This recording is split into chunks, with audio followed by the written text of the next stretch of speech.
This, of course, came as a huge shock, and William and I have been doing everything we can to process and manage this privately for the sake of our young family. The dinner had barely begun when the atmosphere inside Sandringham turned from ceremonial calm to absolute shock. Catherine looked across the table, saw Meghan taking the seat directly opposite her, and something inside her hardened. There was no argument, no warning, no carefully rehearsed royal smile. The princess rose, pushed back her chair, and walked out. What stunned the family was not simply that she left, but that everyone understood exactly why. Before we go deeper into what this really means for the royal family, make sure to subscribe so you don't miss a single update. William did not move at first. He watched his wife disappear through the doorway, then looked toward the chair she had abandoned as if the empty space itself had become an accusation. The Sandringham dinner had been arranged as a private family gathering, meant to suggest reconciliation after months of distance. And that mattered because every invitation, every place setting, and every conversation had been carefully controlled. Yet Catherine had agreed to attend on one clear condition. She was not to be seated directly opposite Meghan. Meghan remained still, but the shock was impossible to hide.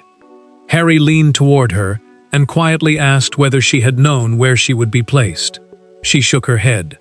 Across the table, Charles said nothing for several seconds, then asked to see the final seating plan. The king understood that a seating plan, simply the formal arrangement showing where each guest would sit, was never meaningless at a royal dinner, especially when relationships were already strained. Someone had moved Meghan into the one position Catherine had specifically asked to avoid. William finally stood. He did not accuse anyone, and he did not call Catherine back. That restraint carried its own message. He knew she would never normally leave a family table in anger, which meant the moment had crossed far beyond discomfort. Harry watched him go, then looked back at Meghan, whose face had tightened with a mixture of embarrassment and disbelief. Charles studied the card in front of her, realizing that what looked like a small logistical choice had opened a much older wound.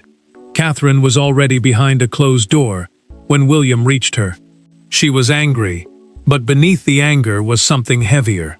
She told him the chair was not the real reason she had left. It had only forced her to remember a private exchange she had tried to put behind her, words Meghan had spoken months earlier that still cut deeply. And when William heard what those words were, he understood that the dinner had not created the crisis. It had only exposed it in front of the entire family. Catherine had spent years mastering the royal art of staying composed when emotion threatened to break through. Meghan had learned a different lesson. Silence could become its own kind of surrender. Now those two instincts had collided across one Sandringham table. Behind Catherine's sudden departure and Meghan's stunned stillness were two women carrying different memories of the same fractured family, and neither believed the other truly understood what had been lost. Catherine faced William with none of the restraint she had shown downstairs. She told him she had come because protecting their family sometimes meant entering rooms she would rather avoid, especially when their children and the future of the monarchy were tied to every public sign of division. For her, attending had already been a concession. Meghan had arrived carrying the opposite hope, that being invited meant Harry and she were no longer expected to remain permanent outsiders whenever the family closed ranks. William listened as Catherine admitted what had finally broken her control. Seeing Meghan directly opposite her had not felt like peace. It had felt like forced closeness before trust had been rebuilt. The prince understood why that mattered. Because reconciliation inside a royal family could never be only personal. Every gesture could quickly become a symbol of unity, approval, or forgiveness. Catherine did not want a carefully arranged dinner to speak for emotions she had never agreed to offer. Harry saw the same moment differently. He watched Meghan struggle to keep her expression steady, and immediately felt the walkout had humiliated her in front of everyone. She tried to calm him, but he could hear the hurt beneath her voice. Then Meghan told him something that changed the argument. She had been assured before dinner that the seat opposite Catherine had been chosen deliberately to represent a new beginning. William gave Catherine an equally troubling answer. He had never approved that final arrangement. The future king had seen an earlier seating plan, but not the version used that night. That detail mattered, because a seating plan was more than simple placement at a sensitive royal gathering. It silently controlled who was expected to speak, who was kept apart, and who was being pushed toward visible closeness. Someone had changed that balance without warning either couple. Catherine went quiet when William asked why the placement had affected her so deeply. Then she finally mentioned the conversation she had avoided discussing in detail for months. It had happened privately, without cameras and without an audience, and something Meghan said during that exchange had stayed with her long after the room emptied. That forgotten conversation was now impossible to ignore, because the chair at Sandringham had only reopened a wound created much earlier, and the next truth would explain why Catherine had promised herself she would never again let reconciliation be staged around her. Long before the chair moved and Catherine walked away, the real break had already happened. It came without cameras, without ceremony, and without witnesses beyond the people in the room. What began as an attempt to reduce tension instead hardened it. Catherine entered that earlier conversation prepared to tolerate discomfort for William's sake. She left convinced that any future reunion would require boundaries, and that breaking those boundaries would carry consequences. Catherine had agreed to that meeting because she believed direct words might prevent another cycle of public misunderstanding. William supported her because he knew how often private tension became something larger once other voices entered the picture. The prince wanted the two women to speak without Harry, Charles, advisors, or palace protocol, the formal system of rules and customs governing royal conduct, shaping every sentence before it was spoken. Meghan began carefully. She said the years of silence around difficult stories had left her feeling exposed, and that royal silence had sometimes allowed painful narratives about her to survive unchecked. Catherine heard something sharper beneath those words. To her, the message sounded like an accusation that she had watched Meghan suffer and somehow benefited from staying quiet. That interpretation changed the entire tone of the conversation. Catherine answered without raising her voice. She said she would not accept responsibility for every grievance connected to palace life, nor would she allow her own restraint to be treated as proof of indifference. Meghan did not withdraw the point. She insisted that silence still had consequences, even when no individual intended harm. The distance between them widened in seconds. Catherine closed the notebook beside her and said there was nothing more to discuss. William learned the full weight of that meeting later, through Catherine's private account of the conversation. She made only one request about future family gatherings. She could remain civil, speak respectfully, and share a room, but she would not participate in staged displays of closeness designed to suggest wounds had already healed. He understood that boundary clearly, because it protected both her dignity and the family from another false performance. That was why the Sandringham seating now felt impossible to dismiss. More than one person involved in arranging the dinner knew Catherine's condition, yet Meghan had still been placed directly opposite her. Whether the change came from carelessness, pressure, or deliberate symbolism, someone had ignored the one boundary that had been made unmistakably clear. Harry reacted hard when he learned what had actually been said months earlier. He rejected Catherine's interpretation and insisted Meghan had been describing a system, not attacking her personally. Then, he made his decision. The tension could no longer live in old memories and second-hand explanations, because Harry now wanted Catherine to hear his response directly. Harry entered carrying anger he had no intention of hiding. Catherine was already beside William, still shaken, but no longer willing to retreat from what she had done. Meghan followed seconds later, quieter but visibly wounded. The question came almost immediately. Was walking out really necessary? Catherine did not flinch. She said staying would have meant pretending a boundary had never been crossed, and she was finished pretending. William stayed close to her, making it clear this was no longer a disagreement between two women. Harry stood with Meghan in the same way. Both couples had become part of the fracture. Charles remained elsewhere in the house, giving them space before he stepped in as king, the monarch who holds the highest formal authority within the family and the institution. For the moment, no one had that protection. Harry pushed harder. He told Catherine that whatever she felt, leaving the table had humiliated Meghan in front of everyone. Catherine answered that humiliation had not been her goal, but neither was obedience to an arrangement she had explicitly rejected. Meghan then spoke for herself. She said she had not chosen the seat, had not asked to be placed opposite Catherine, and had not come to provoke anyone. Catherine looked directly at her and said the chair might not have been her choice, but the words between them had never been resolved. William finally interrupted. He said Catherine's original seating request had been submitted in advance and formally acknowledged. The prince had seen confirmation that the boundary was understood. That changed the room. The problem was no longer just how Catherine reacted. It was how a known request had disappeared between the first plan and the final table. Meghan answered with something even more disturbing. In a private message before dinner, she had been personally assured that Catherine was comfortable with the seating and that the placement was meant to symbolize a new beginning. Harry immediately asked who gave that assurance. Meghan repeated the wording, but did not have an answer that satisfied anyone. Two women had entered the same dinner believing completely different things. Catherine's anger shifted. William saw it happen. What had looked like a personal confrontation was becoming something else entirely. Harry stopped accusing her and started asking questions. Meghan looked less defensive and more unsettled. Someone had either handled the arrangement with astonishing carelessness or deliberately pushed both sides toward the same explosive moment. The argument had now moved beyond Catherine and Meghan.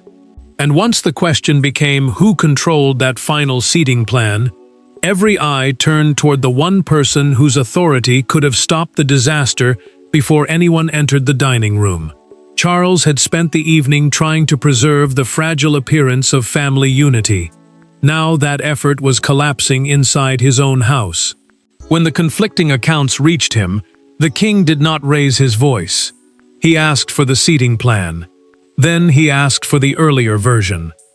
When both were placed before him, one changed name was enough to tell him the dinner had become something far more dangerous than an embarrassing family dispute. Charles studied the two versions in silence. As host, he held final authority over the gathering, even though household staff and family communications had handled the practical arrangements.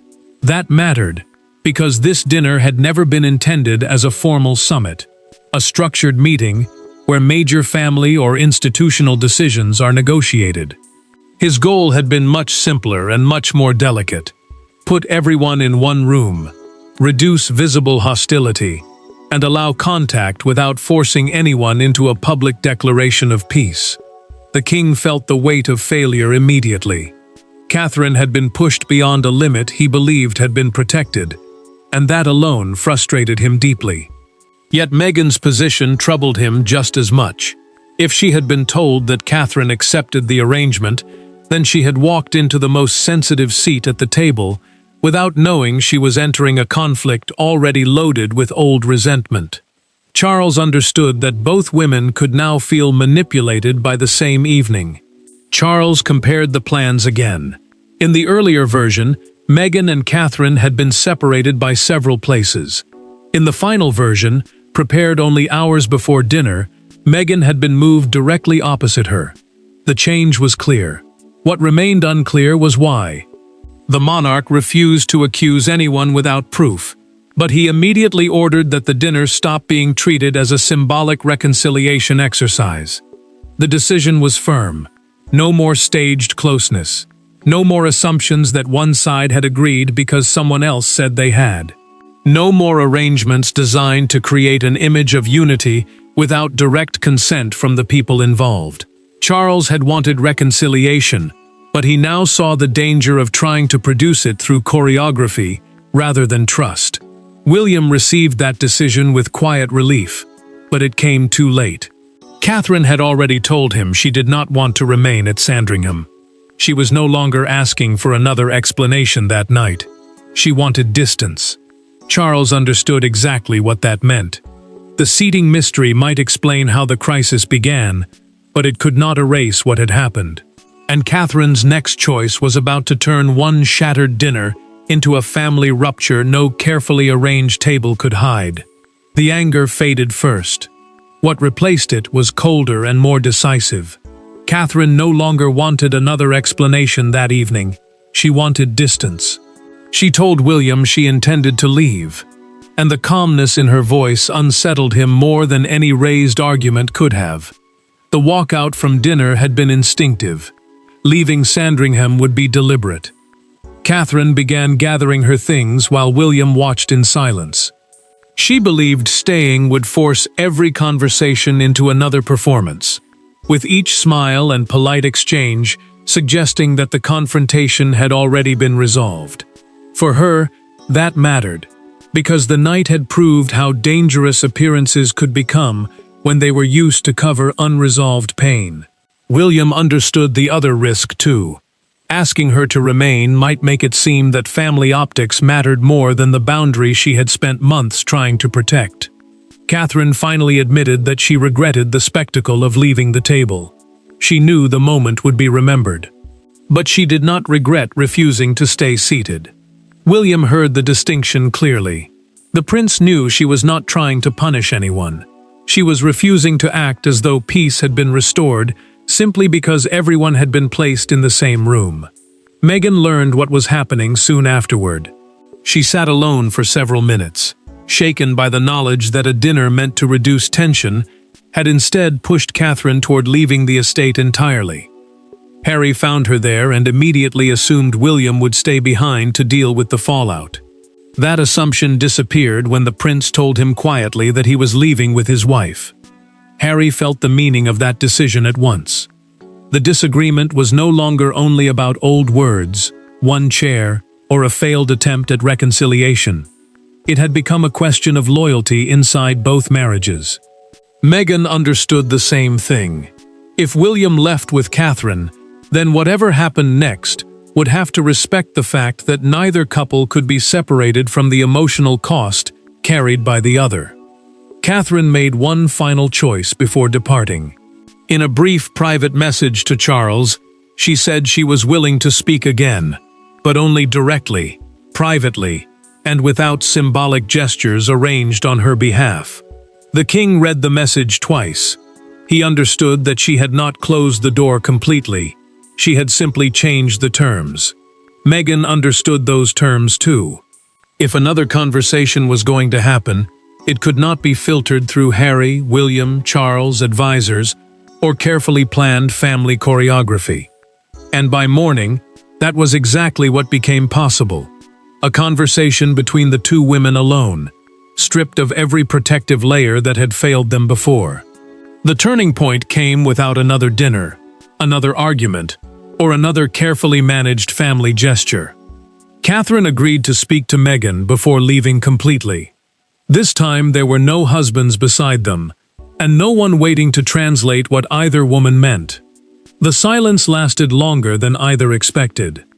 Then Meghan finally said the words Catherine had not expected to hear. "I didn't know." Catherine listened without interrupting. Charles had already confirmed that Meghan had been told the seating arrangement was acceptable, which removed the belief that she had deliberately chosen the one position Catherine had asked to avoid. That mattered because the entire confrontation had been shaped by intention. If the chair had not been a calculated provocation, then part of Catherine's anger had been aimed at the wrong target. Meghan entered alone, while William remained outside at his wife's request. Harry stayed away as well. For once, neither woman had a partner interpreting the pain. Meghan spoke first. She said she had not known Catherine had explicitly requested distance and would never have accepted that seat if she had understood what it represented. Her voice stayed controlled, but the admission carried real weight. Catherine answered that her walkout had been directed at the situation more than Meghan alone. Still, she refused to pretend the earlier private conversation had disappeared simply because the seating mystery had changed. Catherine wanted one point clarified, and Meghan finally gave it directly. During that earlier conversation, she had been speaking about what she saw as an institutional culture of silence, not accusing Catherine personally of creating every hostile story around her. By institutional culture, she meant the habits and unwritten expectations that shape how a royal household responds when controversy grows. Catherine heard the distinction, but she did not erase what those words had felt like at the time. Meghan waited for forgiveness that never came. Catherine offered something more cautious instead. She said trust could not be rebuilt through symbolic dinners, arranged proximity, or other people speaking on their behalf. If anything was going to change, it had to come through direct conversations like this one. Meghan accepted that boundary without arguing. The two women left separately. They were not suddenly friends, and neither pretended the damage had vanished. But the hostility had changed shape. For the first time, both understood where the other believed the wound had begun. Inside Sandringham, the tension had finally softened. Outside it, however, the public would see only one thing: Catherine leaving early. And that single image was about to ignite everything. By the time the private tension began to settle, the story had already escaped Sandringham. One departure became a headline. One expression became evidence. One dinner became a national argument about loyalty, reconciliation, and whether private pain could ever stay private inside a royal family. Yet those who had actually lived through the night knew something the outside world did not. The most important moment was not Catherine leaving. It was what happened after she did. Charles refused to turn the family crisis into an official public confrontation. Palace aides faced a difficult choice: acknowledge Catherine's early departure and risk feeding the story, or stay silent and allow photographs, fragments, and speculation to define the night. The king chose restraint. For him, that mattered because an official statement, a formal message issued on behalf of the royal household, could transform a personal dispute into something permanent, making every sentence part of the public record instead of giving the family room to recover privately. William felt that restraint becoming painful almost immediately. He watched stories reduce Catherine's decision to a simple refusal to sit near Meghan, knowing the truth was far more complicated. The prince understood that a broken boundary, conflicting assurances, and an altered seating arrangement had all pushed the evening toward disaster. Harry felt the same frustration from the opposite direction. He saw Meghan portrayed as though she had deliberately chosen the most provocative seat possible, even though she had been told Catherine accepted the arrangement. The outside world seized on the simplest image. The next morning, a major London tabloid placed a photograph of Catherine's car leaving Sandringham across its front page beneath two enormous words: "Dinner Walkout."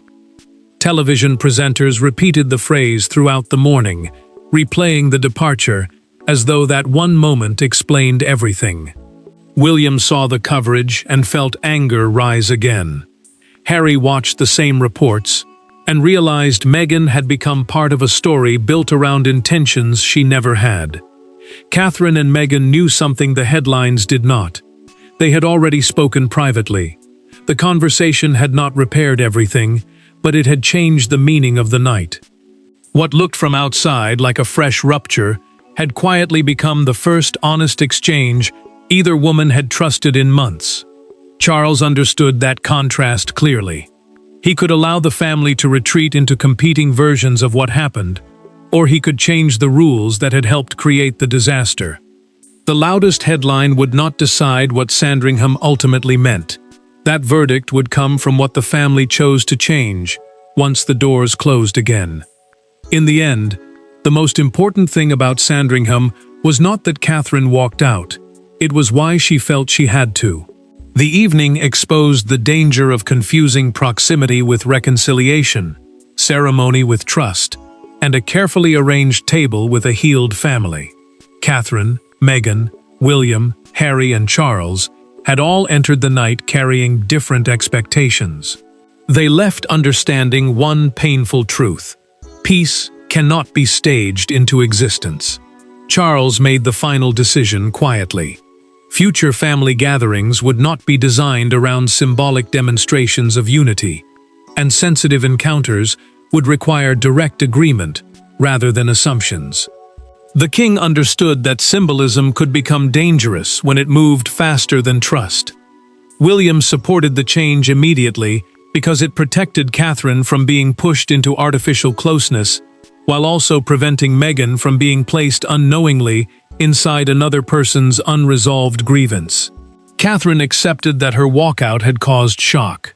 She did not deny the embarrassment, and she did not pretend the moment had been graceful, but she refused to call it a mistake. Remaining seated would have meant ignoring a boundary she had already made clear, and that was something she was no longer willing to do. Meghan reached a different conclusion. She left hurt by the public spectacle, but relieved that Catherine finally understood the controversial seat had never been her choice. William and Harry did not suddenly repair everything between them. Too much had happened for one dinner to erase years of tension. Still, both men privately acknowledged that intermediaries, assumptions, and carefully staged gestures had made the conflict worse. The brothers understood that direct conversation had succeeded where choreography had failed, even if neither was ready to describe that realization as reconciliation. Catherine and Meghan reached the same kind of uneasy clarity. They did not leave as friends, and neither woman pretended trust had magically returned. Their breakthrough was smaller, but more honest. Future communication would come directly from them whenever possible, not through husbands, aides, headlines, or arrangements designed to create the appearance of harmony before harmony actually existed. That became the real verdict of the night. Catherine's decision to rise from the table forced the family to stop pretending that physical closeness meant emotional repair. The walkout was painful, embarrassing, and impossible to erase, but it forced honesty where performance had failed. For the monarchy, Sandringham became a warning. Unity cannot be manufactured through protocol. For Catherine and Meghan, it became something more personal. Neither woman got everything she wanted, but both finally gained the right to define their own boundaries. And so the dinner that began with a chair scraping backward ends not with a triumphant reunion, but with something firmer. Distance where distance is needed. Honesty where appearances once ruled. And the recognition that genuine reconciliation can only begin after everyone stops pretending it has already happened. Thanks for watching. Please don't forget to like and subscribe, and we will see you in next one.